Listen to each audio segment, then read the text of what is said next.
for MITV interns? Of course! Nagka-tricycle kami.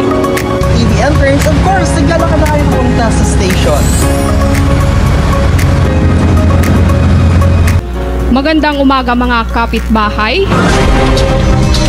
Ngayon ay araw ng Martes, ika-19 ng buwan ng Marso, taong 2024. Magandang umaga, Luzon, Visayas at Mindanao. Magandang buhay mga kapitbahay. Ngayon ay araw ng Huwebes, April 4, 2024. Good morning, good morning, good morning, good morning, good morning, good morning. Good morning, Luzon, Visayas, and Mindanao.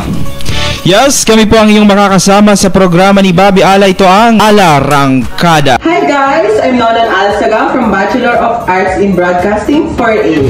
I have experience in many aspects of media creation as an intern of Mayon Internet TV, including writing, editing, producing, as well as on-air presenting.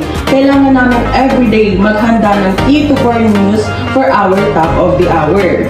Excellent instruction of industry expert dahil may 12 anchors ang Mayon Internet TV. At sila sir, sila ma'am, yung mga anchor dito ay hindi nagdadalawang isip na maturuan at mag-guide kami kung ano yung kailangan naming matutunan. Ako naman, yung naging experience ko dito bilang isang intern, syempre, na-feel ko yung pagtanggap nila sa amin, hindi lang bilang isang estudyante, kundi bilang kabahagi na din ng stasyon na to. Dito ko na-feel na ganito pala ang nangyayari sa loob ng isang station. Kapag meron silang event, invited kami. And kapag meron silang pag-uusapan, kasama din kami. So napakasarap sa pakiramdam na tinanggap kami ng buo. Tinanggap kami nila ng buo, hindi lang bilang isang estudyante, kundi bilang isang kabahagi din ng istasyon na to.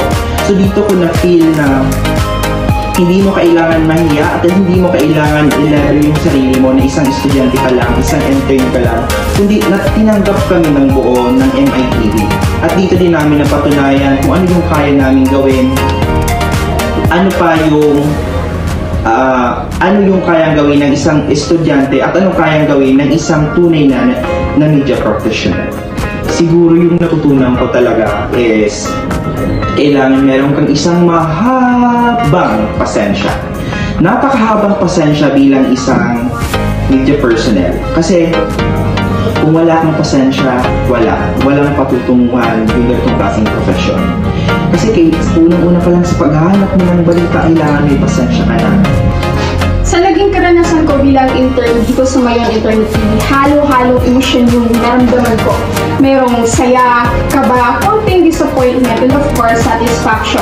May naramdaman akong saya dahil finally, ginagawa ko na ulit yung matagal ko naman yung ginagawa, yun yung pag-broadcast o pagsasalita sa harap ng camera. Siyempre, may kaba pa rin ako na nararamdaman dahil iba pa rin kapag ka talaga alam mong nandyan ka na bilang isang media practitioner at alam mo mismo na maraming nanonood sa'yo dahil maraming umaantabay sa Mayon Internet TV. Konting disappointment dahil syempre bilang tao at baguhan dito sa industriya na to, may mga bagay na hindi ko alam. Akala ko tama, pero hindi naman pala.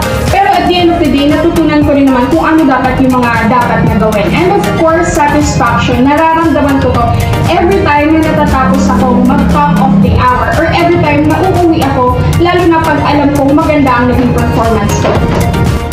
Pagdating naman sa naging struggle o konting problema sa karanasan ko bilang intern, dalawang bagay ako medyo nagkaroon talaga ng konting problema. Una is kapag naging news gathering. Hindi naman siya all the time kasi may mga panahon naman na binibigyan mismo kami ng assignment. Pumunta ka dito kasi may press briefing, pumunta ka dito kasi ganun-ganun.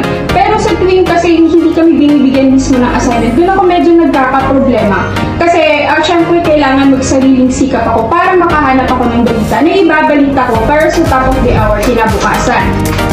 Pangalawang bagay naman na medyo nakitaan ko ng problema is ang paggawa ng balita minsan. Kasi may mga panahon na parang pakiramdam ko pagod na ako.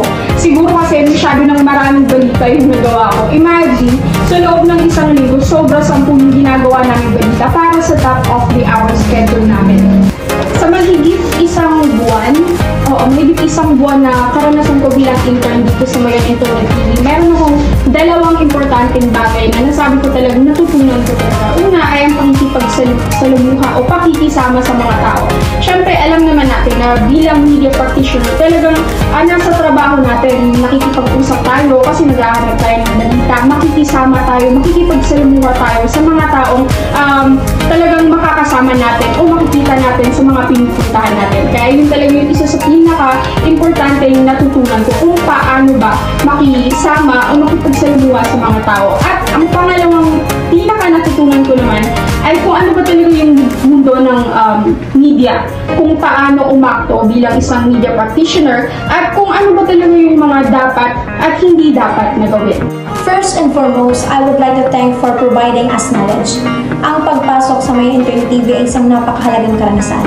Ang supportive team at hands-on na proyekto ay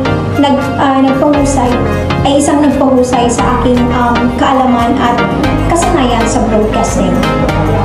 I learned more, it tests and improves my communication skills. And ang learnings na nakuha ko dito sa MITV is yung uupo ka dito as anchor, uupo ka as magli-lead ng programa.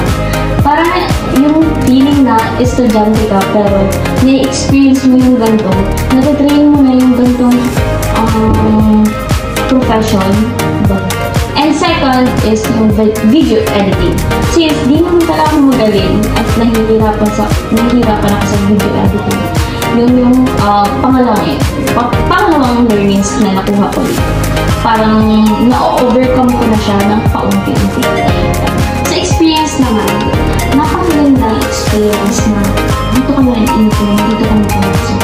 Na-experience namin lahat ng dapat na-experience pagdating sa media. Nandito na rin yung support nila, yung pagtanggap nila sa amin ng pasok. Sa aking karanasan sa Mayon Internet TV bilang intern ay sa simula sobrang nahihirapan ako, lalo na sa paggawa ng news at lalo na din pag nasa fieldwork. Sa una ay mahihirapan ka talaga, pero habang tumatagal ay mas nagiging familiar ka naman sa kung anong dapat mong gawin.